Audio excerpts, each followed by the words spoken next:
Kolbrin Bible, Book 6, Book of Morals and Precepts, Chapter 42, Lying and Deceit. Much of the book is to develop your moral code. Avoid using it to judge others. NPR 42:19. The tongue of a castrated man is thick with guile, for lack of manhood induces unmanly ways. Manhood is not only the cultivation of manliness, but also the mastery over unmanly ways. I prefer to challenge judgmental statements like this. It implies one is better than another, or that body is somehow different than the soul. Also, who gets to decide what is unmanly ways? God places the soul in the body, chooses who to entrust the spirit to for instruction, gives the soul a path that is unique to each person, and the experiences or people that come into their lives is by his choice.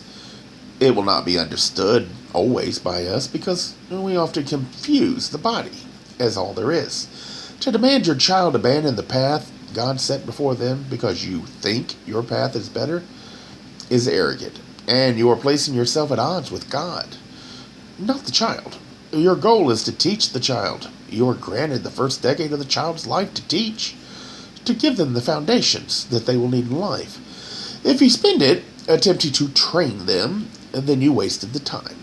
You should remember, just because you're able to have a child doesn't mean you know all things. God has placed that child in your path. But it's not just the child that is being tested. If you fail to teach, if you'd prefer to train a pet, then you failed your own test. It doesn't mean that the child has failed theirs.